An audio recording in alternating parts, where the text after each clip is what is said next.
Hopefully everybody can stick with us, but I think we should be good to go. Adam, you I just hit record, sir. okay, so we are recording and we should be ready to go. Can everybody see our screen where it says Airport Commission meeting? Yes, I can. Thank you very much.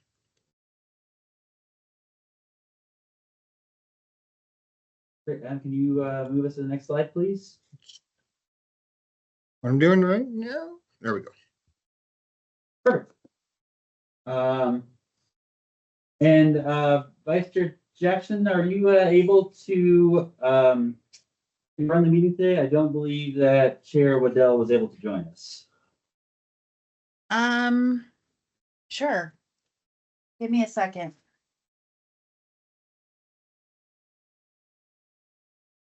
Thank you, Gail.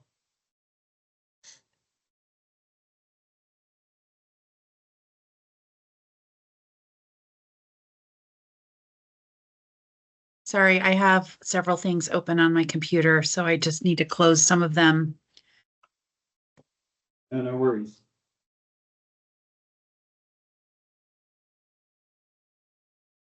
Okay, let's call this meeting to order. Can we do roll call, please? Is that, I'm not doing the roll call, someone else does, right? Yeah, I think Missy usually does. She's out today, so I will take that on. Chair Waddell, I believe, is not present. Vice Chair Jackson, Here. Commissioner Curtis. I believe Commissioner Curtis was not able to join. Commissioner Hanovich, Here. Commissioner Steiner, Present. and Commissioner White. Yes, I'm present. Great. So for city staff and council liaison, is Councilmember Harris on?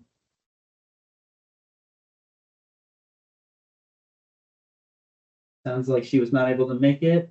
Economic Vitality Director Hanson.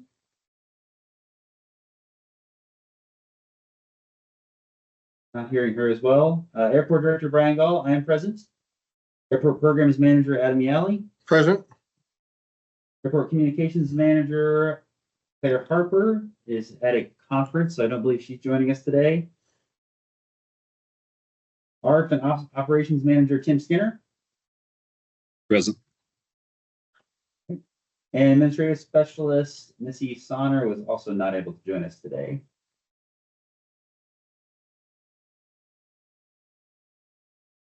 Okay, thank you for doing that. I assume we've got a quorum here.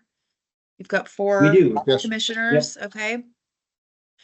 Great. Well, let's move on to preliminary business. Public comment items presented during the public participation input portion of the agenda cannot be acted upon by the commission. Individual members of the commission may ask questions of the public but are prohibited to the open meeting law from discussion or considering the item among themselves until the item has officially been placed on the agenda. Do we have any public comment or participation today? We do have a member of the public in attendance. Did you have any public comments to make as we get started? No. Okay. We do have a member of the public with us in the conference room, but it sounds like it, unless anybody online has a comment, I don't believe we have any comments at this time. Great. Well, welcome. Announcements. Do we have any announcements that need to be made at this time? I don't believe so. We do, I think, have we have the one commission vacancy, and I believe we have another. I believe Commissioner Curtis's term is expiring, so I think we are on the agenda for sometime in October for 2 additional council appointments or commission appointments. I'll work with Claire and Missy to make sure we get that date to the commission if anybody wants to listen in that day. Great, thank you. All right, moving on. Approval of minutes. Missy attached those in the email. Did everybody have a chance to review those? And I believe those that vote on the minutes needed to be present during that meeting, which I was not. So hopefully the other 3 commissioners on here one of you were present and could make a motion to approve these minutes? Yeah, Gail, I was there and I'll make a motion to approve the minutes from, I believe it was July or June. Perfect. And is this Commissioner White? Commissioner White, and Awesome. I make a motion to approve the minutes from June. Perfect. Thank you. Is there a second? I second it, Dave Steiner. Thanks, Dave. So, we have a first and a second. Everyone in favor, please say aye. Aye. Any opposed? All right, great. We have approved the minutes. We are rocking and rolling. City Council updates. I don't think that Council Member Harris was on the line. Staff, did you have anything you wanted to add on that, or can we move on to the next item? No, I believe we're on to the next item.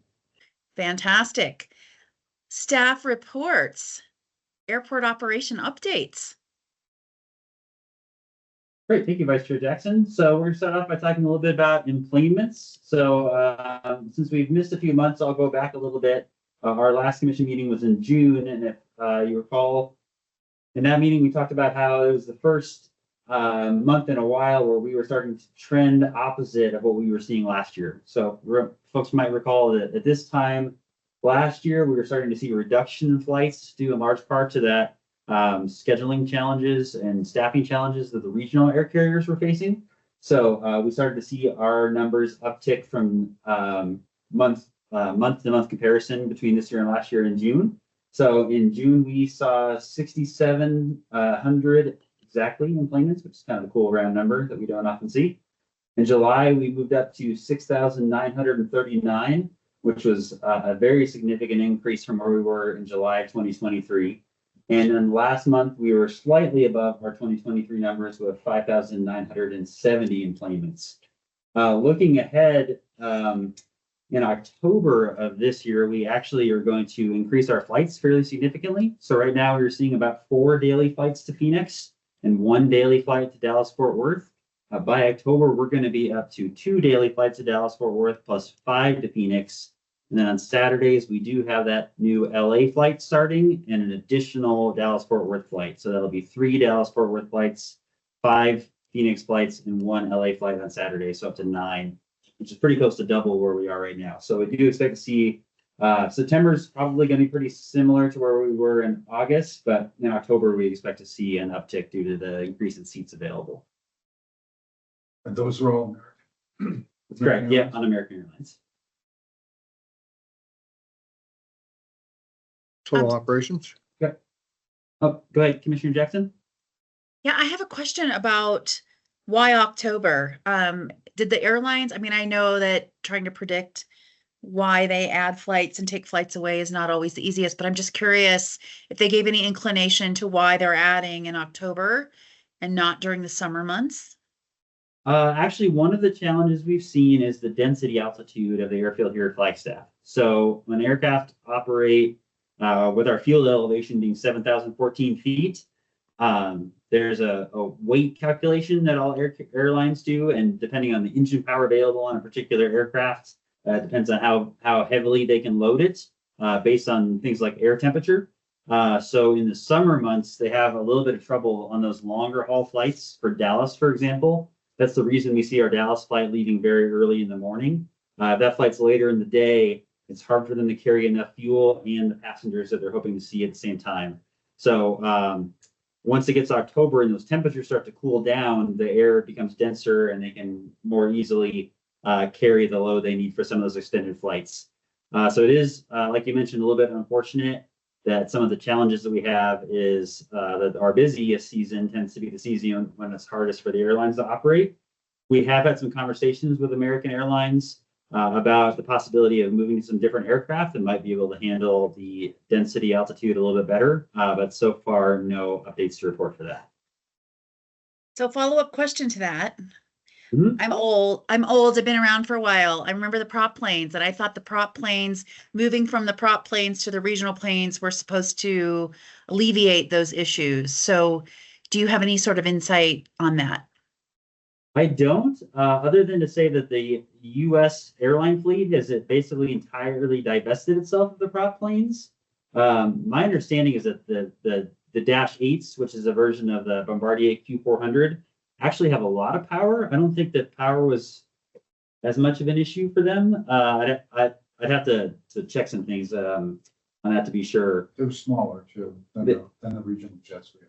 Yeah, and the regional jets do have a varying capacity, right? And I can't say for sure what that was at the time they made the switch. Right now, they're flying CRJ 700s, which is a 70-seat regional aircraft.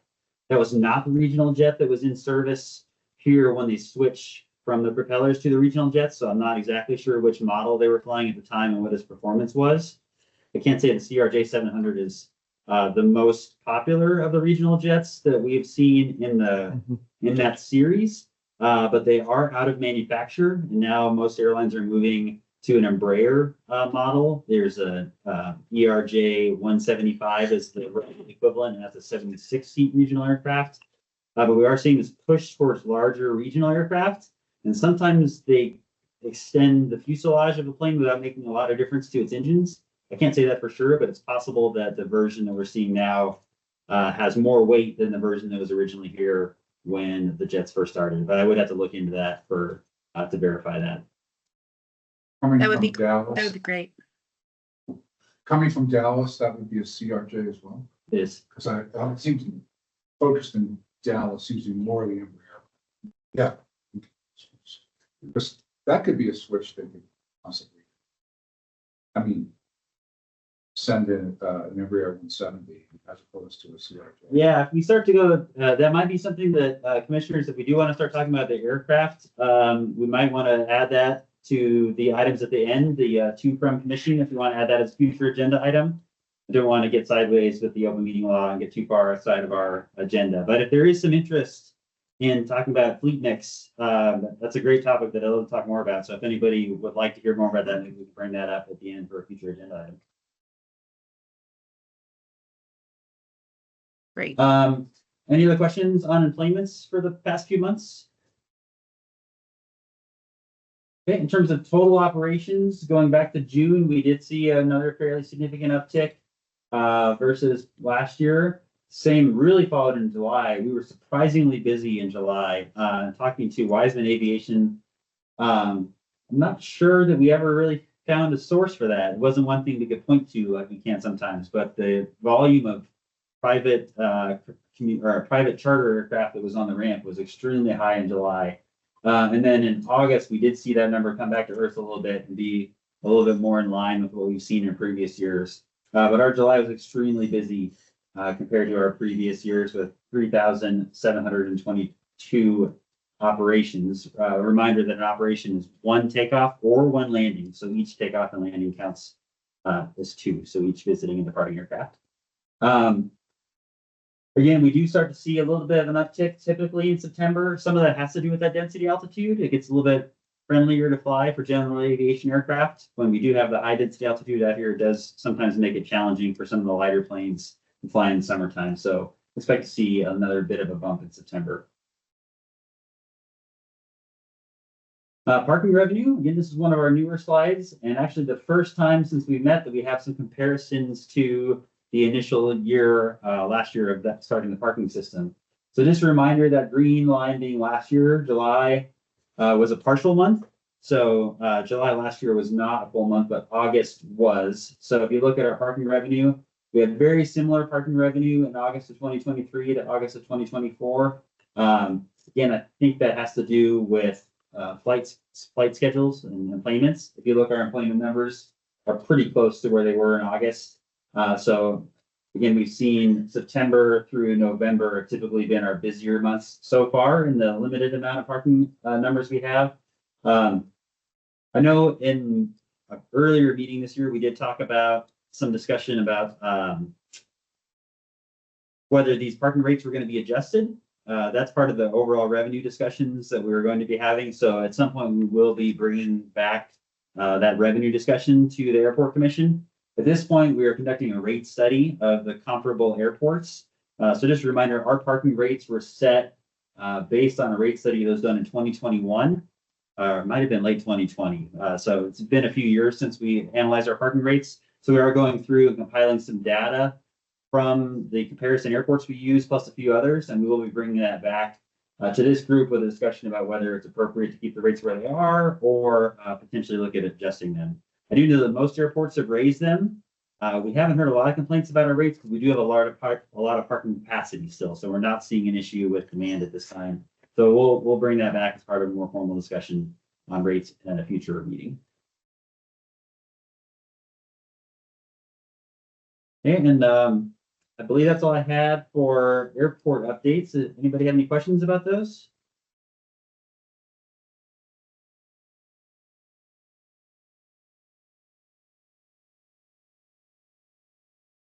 Okay, I believe that's it for me. Thank you, Vice Chair Jackson. Great. Thanks, Brian. Fixed based operator report. Orville? Are you in the house? I can't see who's on. I do not see that Orville was able to join. I did speak to him just a little bit ago. He said he was going to try to. Okay, so let's move over and hopefully we'll just skip over that particular item if that's okay and come back to it if Orville is able to join us. And let's move on to project and grant updates. Is that Adam? Yes, ma'am. That's me. Awesome. Good afternoon, commission members and our esteemed guest. Good afternoon. My name's Adam Miele. I'm the airport programs manager. And what I wanted to do today was just really quick. We had a whole bunch of projects that we have recently completed, which was part of the CARES funding that was provided to the city, total of approximately $18.1 million over, I believe that was 4 years, Brian? Correct. 4 years. I'm going to go ahead and spoil the ending to this. Yes, we did spend all of the money. It was really important for us to find key projects that fit the envelope that was housed within those grant requirements. And so we were able to meet that and go ahead and get that work done. I should also note that part of that $18.1 million was also operational expenses as well. So it was a combination of both maintenance projects and just general overall overhead costs. Real quick, I know the last time we all met, I went over kind of a long list of the projects that we were working on. So you'll see on your screen here is the list of projects that we completed here recently within, we'll say, the last year. We did complete the perimeter fence and the fence maintenance project. You may recall it was approximately 5 miles of retying all of that fabric and replacing damaged sections as well as top rail. We did some work within the terminal parking lot, as well as the 2 parking lots on either side of the terminal. So that would be the ready lot for the rental car friends of ours, and as well as the manager's side of parking. Those particular projects went very well. We did some corrective measures on the asphalt as far as some of the distresses that we saw, and we applied a surface seal coat to, again, extend the life of that asset and restriped. And we've actually heard quite a few comments regarding those projects, and for the most part, Brian, I believe that they've all been positive. Yeah. We also made some corrective measures with our ADA as far as sidewalks, ramps, those types of appurtenances. One of my big favorite project here is going to be the terminal fire sprinkler project. We have been operating since late June with the new system. I will just take a moment here to say that this particular system is new for the city of Flagstaff and within its all of 110, I believe, facilities that we have. This is the only system that is a nitrogen-based fire sprinkler system. And why that's important is a lot of our city facilities have what's known as a dry system, but you still have to test those from time to time. And when you test them, you're introducing water into the system, which If it doesn't drain correctly, you'll get rusting. And just from the thermal cycle of it getting hot and cold, you'll get water vapor that'll turn to water inside those pipes. We've had a lot of corrosion problems throughout the city. So we went ahead and took a different path, and we went with a nitrogen system, which should all but eliminate those and should make this particular system outlive the previous system. So we're really excited about it. We also worked on some terminal indoor lighting. Many of you may recall, used to be pretty dark in the terminal at night. One of the reasonings behind that was they quit making the bulbs. So we retrofit every single light fixture that's on out there with LEDs. So that does two things. Number one, it kind of brings us into the new age, so to speak. And by that, I mean specifically if we have some damaged units or if we have some parts that break or bulbs that go out, now we have the ability to go ahead and replace those, whereas before we did not. And the second part of that is also with it being LED, we're being a little bit more friendly, especially when it comes to our electric bill.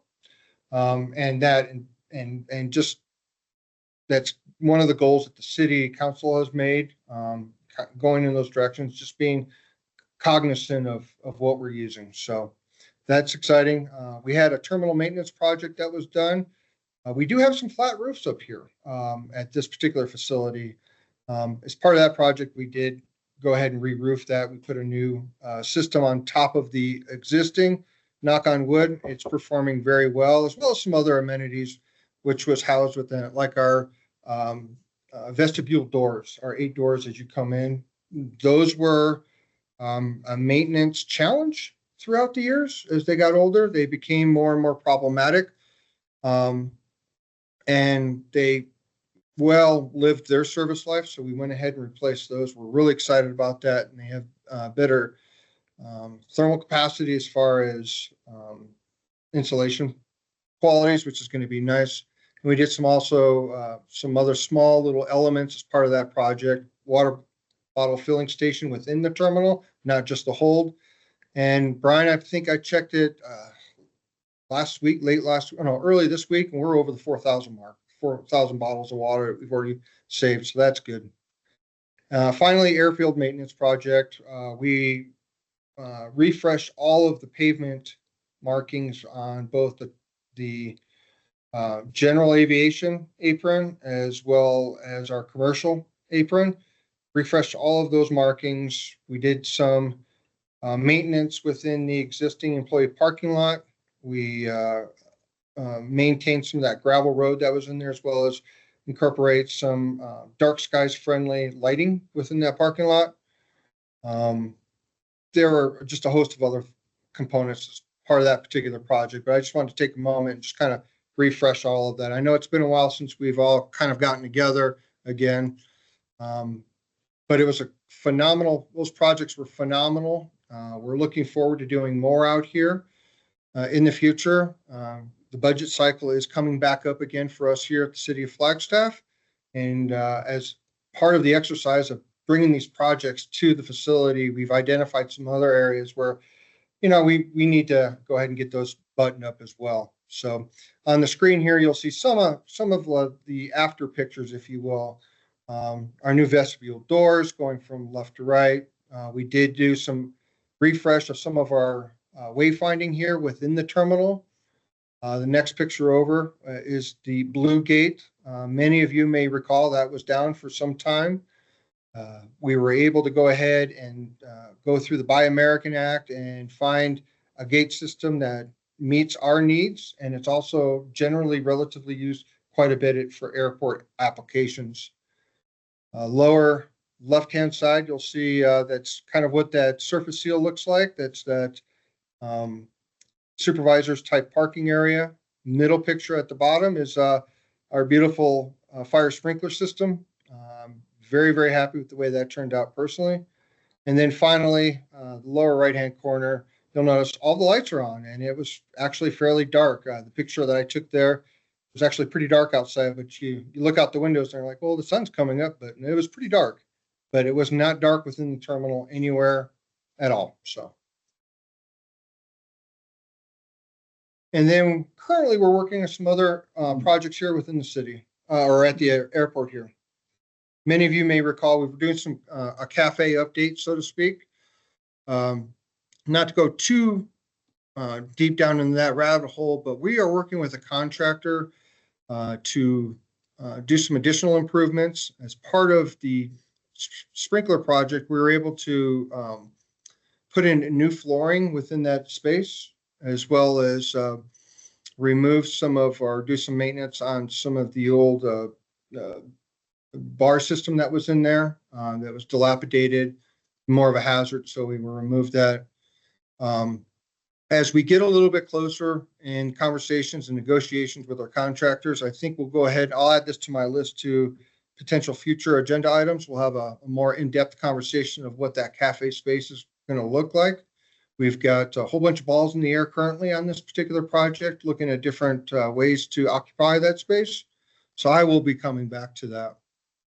And finally, we are working on the snow removal equipment building. And for those of you who may not recall exactly what that building's about or where it will be located, that is a new facility here at the airport. This particular facility is to house all of our snow removal equipment that is needed for snow operations. Currently, we have those pieces of equipment tucked and put under shelter in various locations throughout the airport, which is part of the requirements that we agreed to when we purchased that equipment using federal funding. This particular facility will go ahead and take all of our equipment and have them centrally located, which is going to be a huge benefactor to the airport and our ops team. The location of the structure is going to be between the current fire station, our fire station, and the FAA tower. We've been working on the design on this for quite some time now. We've had several iterations, and we were very, very lucky that our partners, both at ADOT and the FAA, allowed us to go with an alternative delivery method as far as actually building the structure. And what that alternative delivery method is there's several forms, but we went with CMAR, which is Contractor Manager at Risk.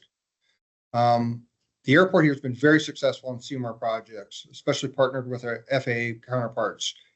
We've done numerous amounts of those types of projects here at the airport, and they've been very, very successful, which is why I think they allowed us to go ahead and go that way. Avenue for funding. Can I interrupt Oh, Adam please, Gail. for 1 second? Yes, ma'am. Commissioner Hanovich has had his hand up for some time. Oh, I'm sorry. I couldn't Nope, that's see that. okay. I'm sorry. He might have something No. that's relevant to what you were just speaking to. Oh, no, Oh, it's please, okay. Thank you.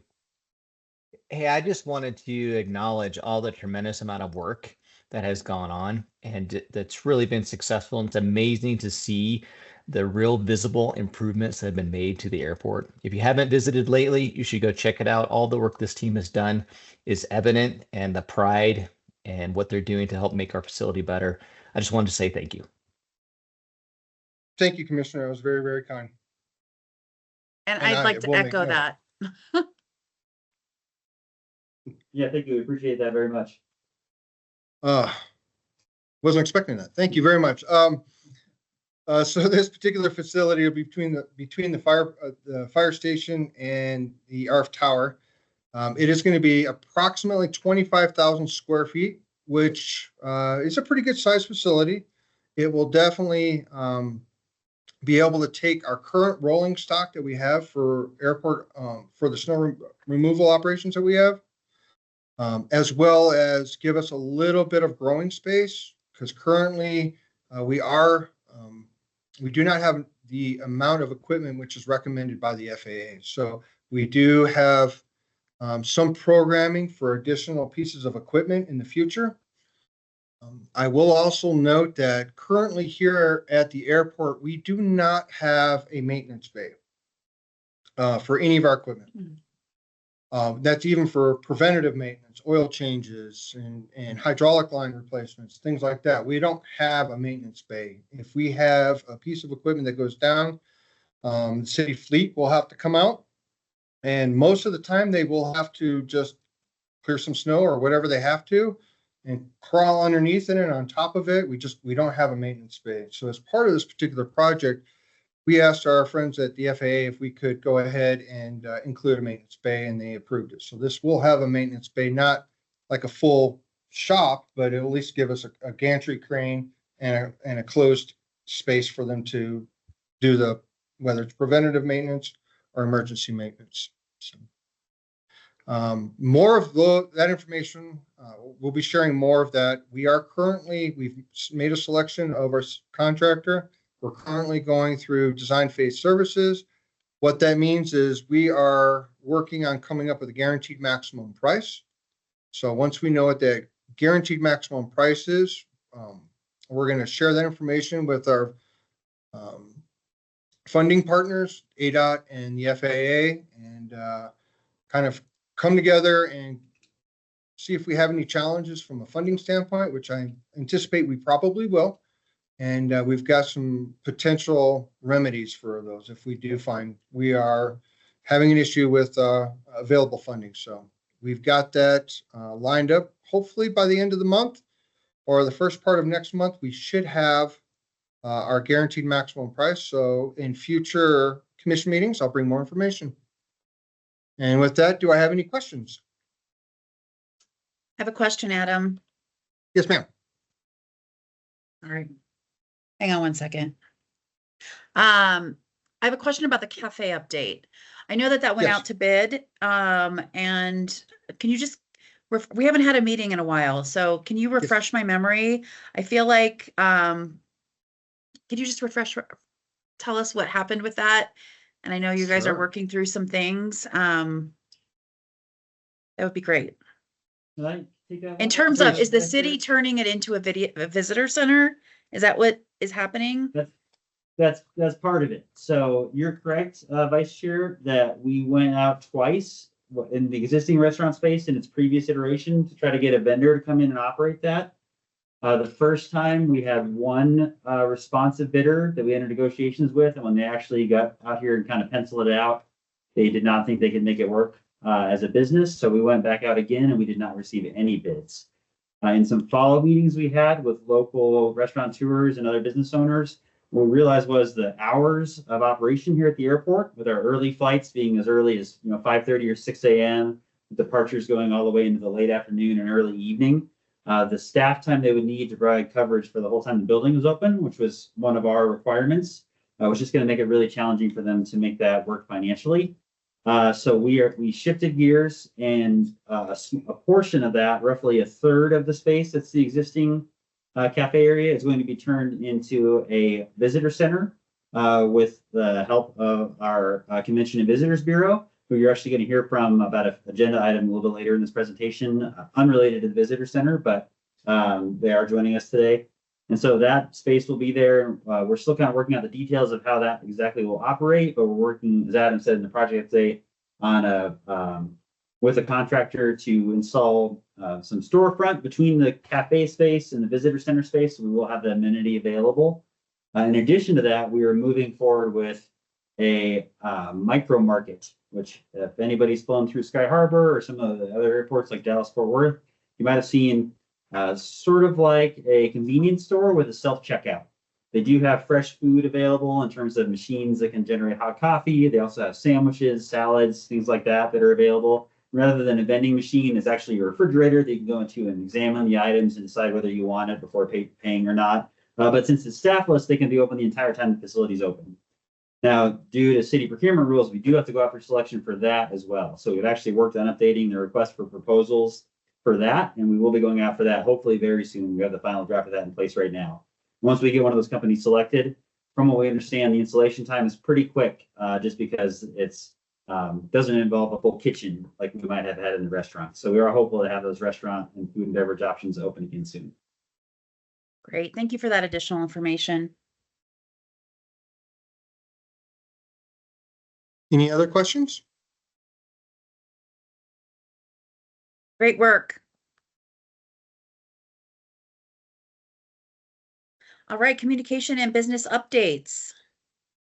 As I mentioned, Claire wasn't able to join us today, so this is going to be a short update, especially because we have a couple longer presentations toward the end of this. But I did want to mention that for that new LAX route, Claire has been putting together some pretty significant advertising efforts for us. So we do have these advertisements running both in local publications as well as on some of the Mountain Line buses in the area. And we are working with our partners over at American Airlines to try to figure out the best way to make sure that flight is successful. Right now, that LAX flight is scheduled to be seasonal from October through March on Saturdays. And we are working with them to see, the more successful we can make that route, the more likely we are to see it back. So that's going to be our big push from an advertising standpoint in the near term. Any questions on advertising before we move on?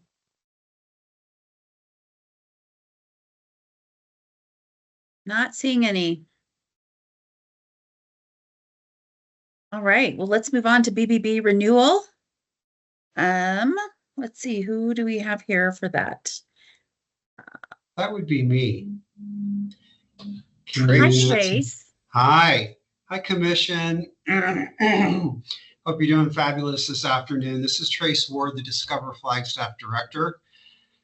Sorry I couldn't be there in person, but virtual hopefully will work just fine. Let me go ahead and share my screen.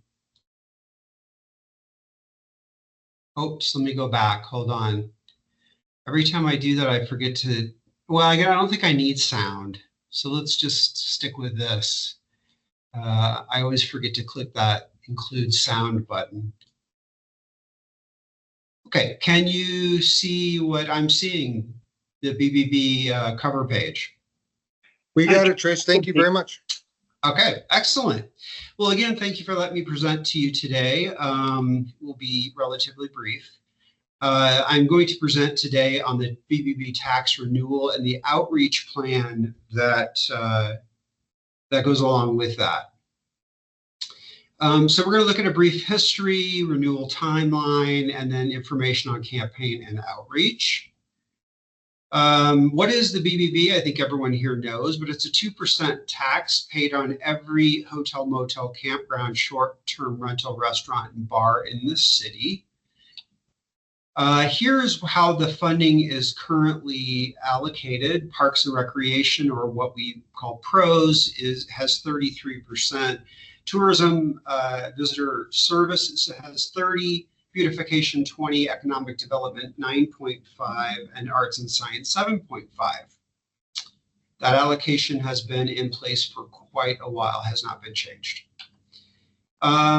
So this kind of tells you about the renewal timeline. We've been working since January on this project. And that's not just Discover Flagstaff, but that is all of Economic Vitality, as well as PROS, and everyone that's involved that you saw that the allocation goes to has had a hand in this. We went live in August with some of the efforts, and that will go through right up into the day before the election or so.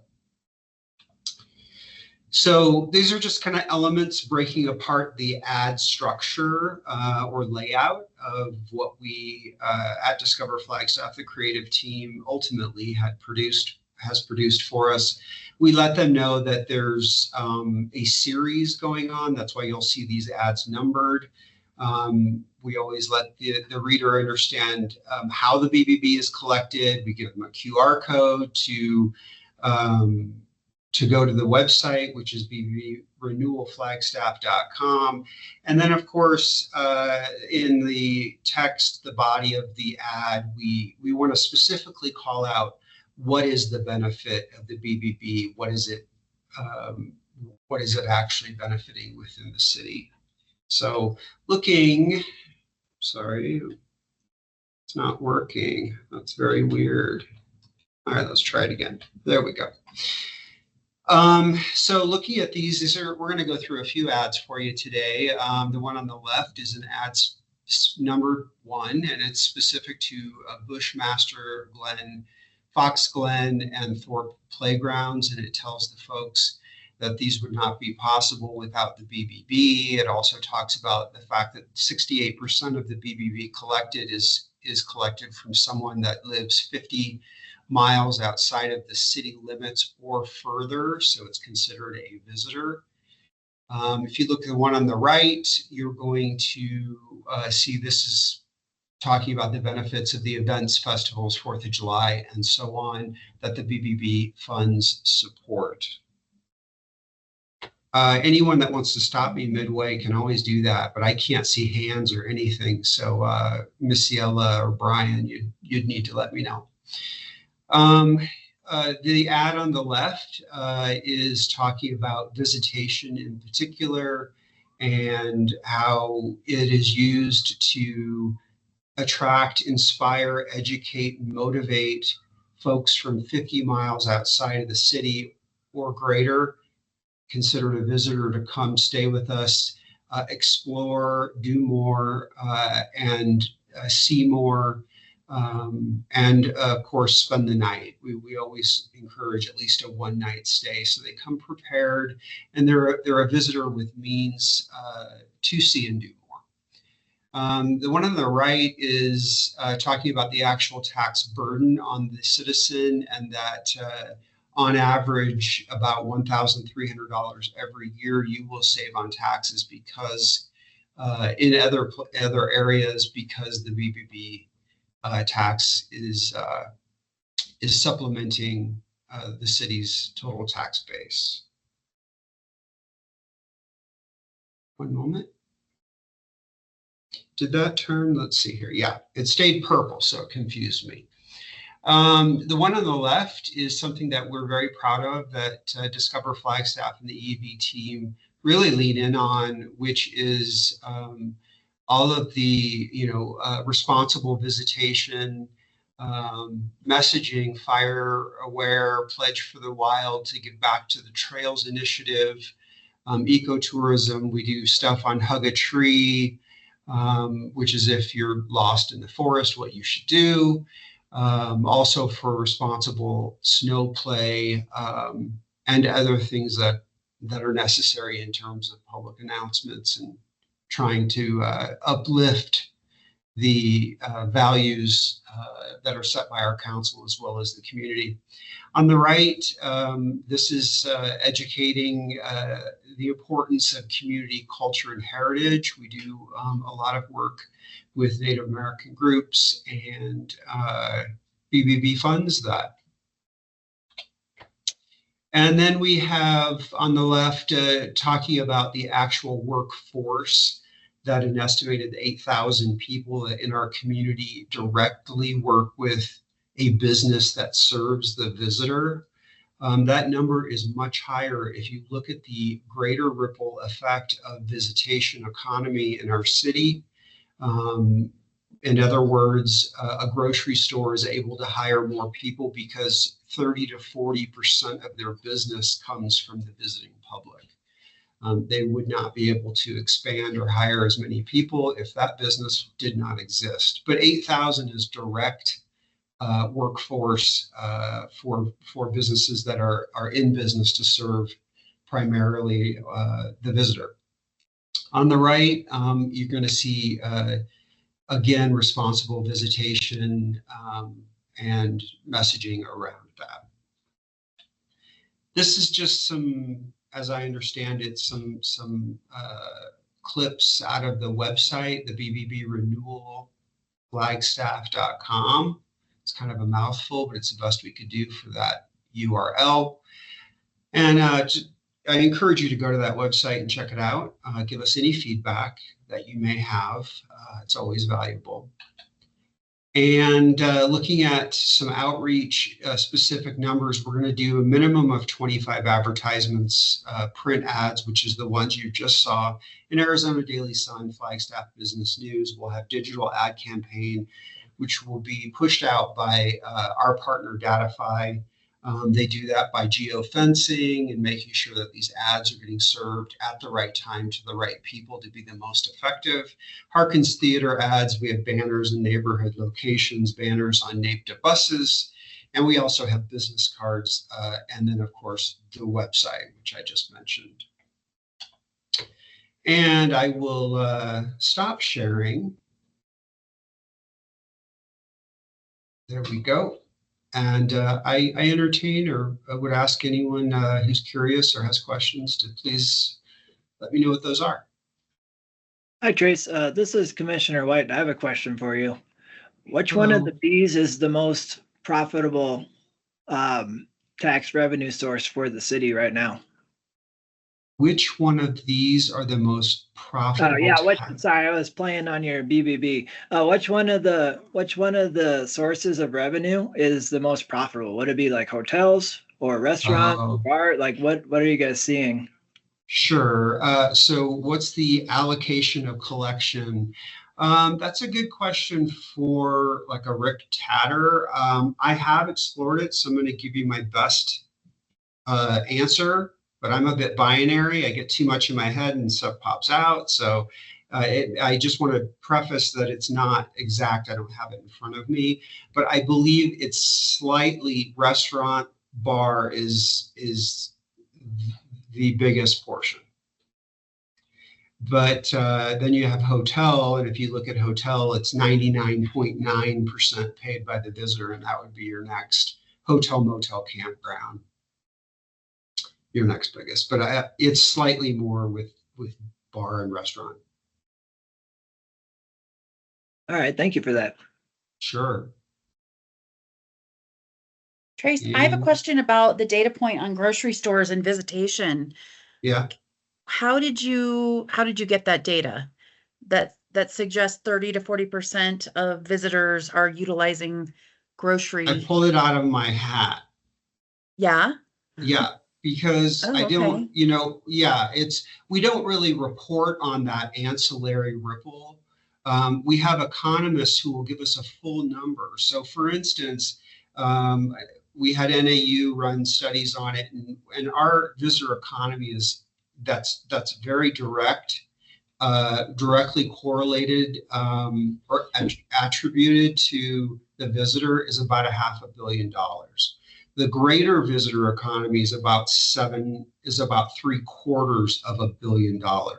And what they do is they say that there's a lot of the visitor economy that ripples out into things that are like a grocery store or a gas station, which we don't really look at as much because it's not a primary business that only serves visitors.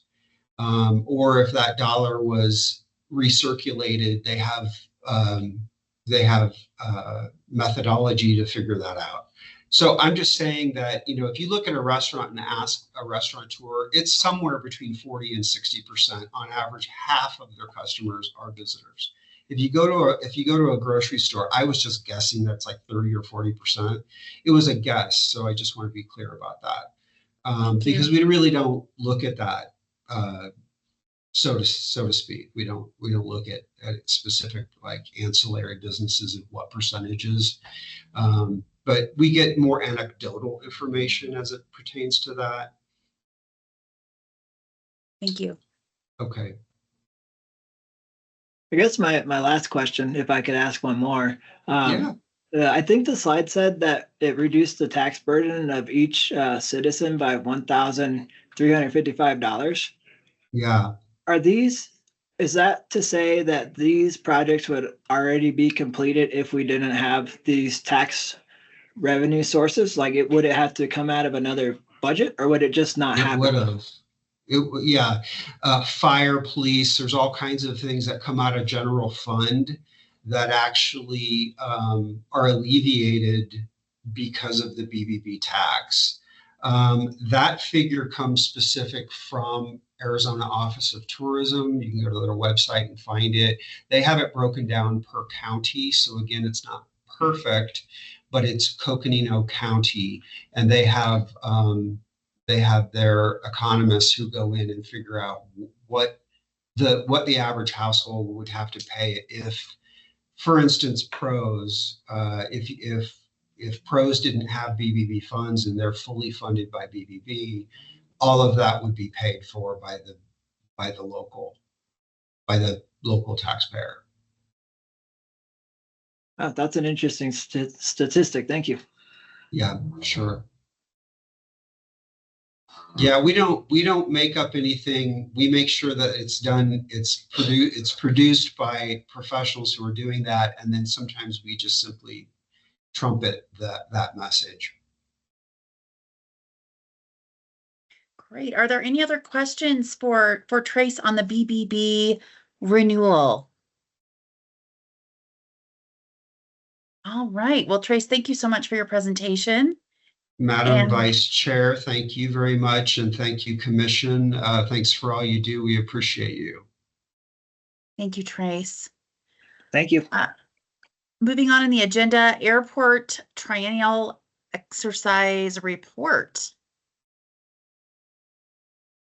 Thanks, Vice Chair. I'll take that one as well. So the airport recently held our mandatory full-scale emergency response exercise. So these exercises are required every 3 years as part of our FAA certification process. So commercial service airports conduct these every 3 years. Ours are typically in September, which is what we matched again this year.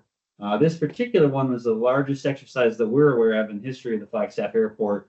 And partially that is because we were able to use some of the CARES funding that Adam talked about earlier, the operational portion of that, to help us with the consultants that could help us do a lot of the planning in the background on this, that helped us open it up to a larger group of participants. So our planning consultant was EM Partners. Through some outreach we did with them, we actually got 26 different participating organizations. So it's various fire departments, places like Northern Arizona Healthcare and Guardian Air Rescue, the Department of Public Safety, various non-governmental organizations, things like Mountain Line, and there's the Southern Baptist Convention, which practiced mobilizing some of their their disaster relief resources. So it's a very large group. I was hoping to have some more photos, but we did manage to, through the County Emergency Management Department, borrow an Air Force aircraft to stand in for the aircraft that was part of the emergency. But the photos that we have of that are actually going through a vetting process to make sure they're cleared for release. So I've gotten a selection of some other photos that show some of what was going on around it without showing the aircraft itself. So just a reminder, we do have an aircraft rescue and firefighting station and crew here at the Flagstaff Airport. We are ARF Index B, which means we have 2 apparatus on shift 24/7. Ours are the 2 bright green ones in that picture on the lower left. One fun fact is that the FAA mandates that ARF trucks be that green color if they are purchased using federal grant funds. So they have a color that they said is appropriate for airports. You will see some airports like Phoenix Sky Harbor, for example, that might have other colors trucks. Their ARF trucks are red. That's because they didn't purchase them using those federal grant dollars, and then they're not held to those restrictions. But on our exercise, that's a good way to tell what resources the airport brought versus our community partners. So one of the things to note is that the ARF index is based on the apparatus available, not personnel available. So on our typical day, we have a minimum staffing of 2. Our desired staffing is 3, but that basically means you're going to have roughly 1 person in each of those trucks. So their initial response is to try to knock down the emergency. In this case, it was a simulated engine fire to create a safe evacuation zone for the passengers on that aircraft. Well, the additional resources from our mutual aid partners are going to respond to help with the evacuation itself. So in this case, that's the Flagstaff Fire Department, Highlands Fire Department, Summit Fire Department. For this exercise, we have fire departments respond as far away from Twin Arrows on the Navajo Nation.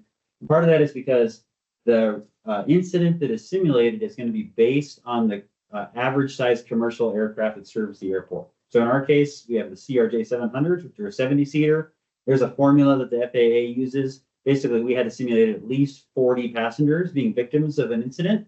So we did have 41 plus some stand-ins of the heavy dummies that the fire departments use to simulate other victims. So we ended up with 46, I think, being our final count. And so the response was, this particular incident was based around a simulation of a military aircraft bringing in resources to fight a wildland fire in the area, and then having an engine failure or other instrumentation problem due to a shift of smoke and heat from the fire that then came to rest on the ramp. So we simulated that along with the additional responses of those mutual aid agencies in what was approximating as close as we could get to real time, meaning the response times from their nearest stations would be factored in to the time they arrived on scene. One of the challenges we had as part of this exercise was that we had to make sure that the airport stayed open. So in a real incident, we'd have a lot of space to work with, because if there was an emergency like this, we would be closing the facility. In this case, we didn't want to disrupt our tenants or our passengers. So we did kind of carve out a small area of the airfield to hold this exercise while keeping the rest of the facility open. That's something that our consultant was really able to help us with, making sure we could fit this in a safe manner, having a lot of safety staff on board to make sure that there was that good deconfliction between the actual airport operations and the exercise. And we learned a lot of lessons from it, right? So it lasted for a few hours, the response to it, as we saw the different agencies come in. It did involve an end-to-end response. This is the first time we've actually gone all the way through taking some passengers to the hospital to simulate how the hospital would deal with an influx of passengers like that. We also stood up the County Emergency Operations Center. We're working on a kind of an increased level of partnership with the county EOC so we can borrow some of their resources should an incident like this ever happen, which we of course hope it doesn't. But it's good to have those partnerships and make sure that everybody's on the same page. Now, this exercise builds on some work we've been doing behind the scenes. So I think maybe last fall, we mentioned on one of the commission meetings that we did have an airport familiarization, where we brought every truck and every shift of our immediate surrounding fire departments and emergency response departments out to the airport so they could visit with our staff, discuss best practices, make sure that we're training to the same standards. And that they knew things like what gate do they come in to get to the airfield? What's the staging area while they're waiting to be cleared to go to an accident scene? So we did work on some of those things sort of as a preemption for an event like this. And now this was a chance for us to put some of those procedures in practice. So again, I mentioned that this just happened, so we're still working through the data that we received from it. The next step for that is what they call a controller/evaluator debrief. So I mentioned those 26 agencies. Some of them were partners that just came up to observe. For example, Phoenix Sky Harbor sent representatives, Yuma International Airport sent representatives. What they were there to do was to watch and sort of grade what we were doing, right? So we had a checklist of things that we were hoping to see our staff do and other responders do. And then they could also weigh in just based on the best practices from their airport. So we can point to things that maybe didn't go as well as we would hope and also things that did, so we can make sure to recreate that. So once we go through those debriefs, which are going to take a few weeks here for us to meet with all the different attendees, we're going to be compiling an after action report. That report is really going to summarize the event, talk about those things that went well and things that had room for improvement. And we're going to use that to update our airport emergency plan. It's a comprehensive document that talks about all types of incidents that could impact the airport. And so as we update that plan, we're going to use the lessons we learned from this exercise. And eventually that's going to lead to possible changes to our policies and procedures. So we are going to see some follow-up on this. This won't be our last discussion of this in a commission meeting. Like I said, this was pretty fresh for us. So we will be working through that as we get some of that data back from our controllers and evaluators. Did anybody have any? Oh, and actually one more thing about that. So I mentioned that these exercises are every 3 years. Doesn't mean that we're not doing anything between the years the exercise is held. Generally, the full-scale exercises every 3 years. We hold smaller exercises, often called tabletops or simulations, where rather than bringing all the apparatus out and having all the different emergency responders come out, we might have some versions of leadership where we can talk through policies and procedures in a conference room like this, where we might lay out a scenario, have various representatives from different agencies there and talk through what they would do in certain scenarios and try to identify, try to enforce best practices that way and identify any gaps or areas for improvement that we have. Did anyone have any questions about the exercise?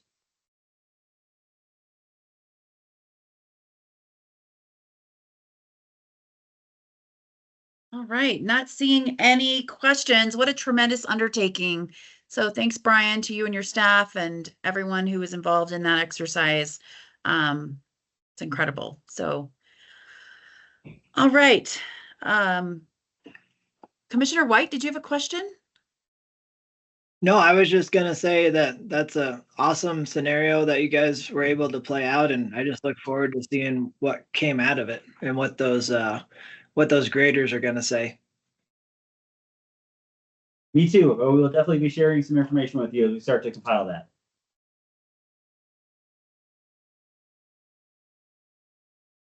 All righty. To and from commissioners.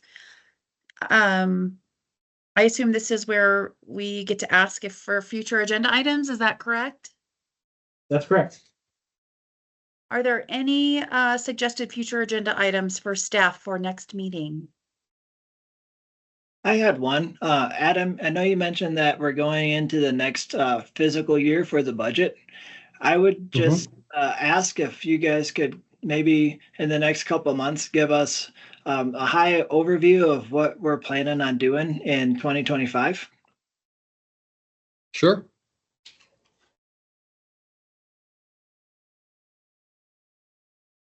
Great suggestion.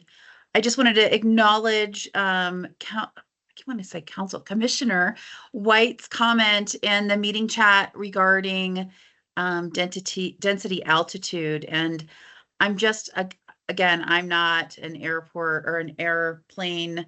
I don't know how that all works, but I'm just curious, and I don't want staff to have to dig deep, but I'm just curious if there's anything to do with weight and density and with the planes that are currently flying in, and that doesn't have to be an agenda item.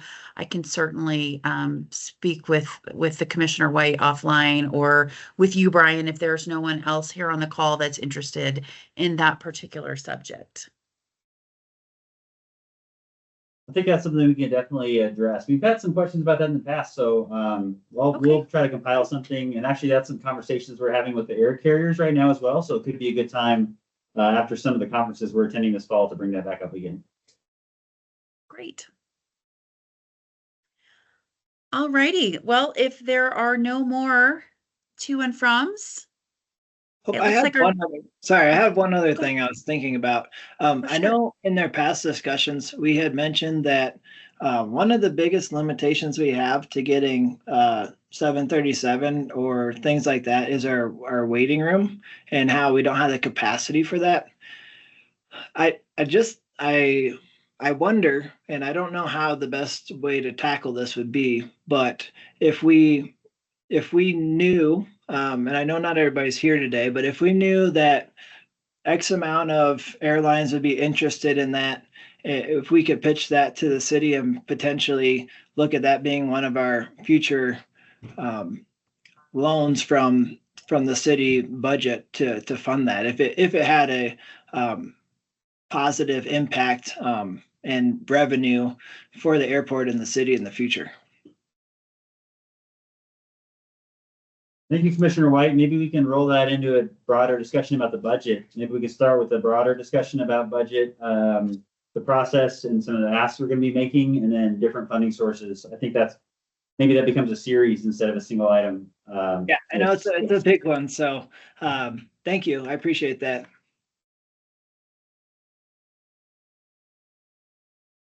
Fantastic. Well, thank you for the great conversation. And it looks like our next meeting is going to be on October 10th, 2024. And please let us know now or by email, any topics that you'd like to cover. Thank you, staff, for extending that question to the commissioners. And if there are no further questions of staff, do we need a motion to adjourn? Oh, Vice Chair Jackson, can I ask one more related to future topics? Yes. Would anyone be interested in hearing an update from our air traffic control tower? We do have a new management there, and they expressed willingness to come to a commission meeting if anyone would like to hear a presentation about what they do and ask questions of that team. I think that'd be a good idea. That's great. If that happens, We'll I'm have that definitely as well. excited to be in person for that one because I actually went to school for air traffic control for a couple of years. So I'm always down to learn about that. Great. We'll add that to the list as well. Thank you, Brian. Was there any other questions, staff? Did you have any other items that you'd like to discuss? I believe that was it from staff as far as I'm aware. Fantastic. On that note, Jackson, I'd like to make a motion to adjourn this meeting. Fantastic. We have a motion. Do we have a second? I'll second the motion. Commissioner Steiner. Thank you. I guess we all have to vote now, don't we? Everybody in agreement, say aye. Aye. Aye. Aye. Awesome. Any opposed? Perfect. Well, thanks for a great meeting. Appreciate staff for a great agenda and informing us on everything airport. So have a great day. Thanks all. Thanks, Thank you. everyone. See you next week. Thanks. Bye.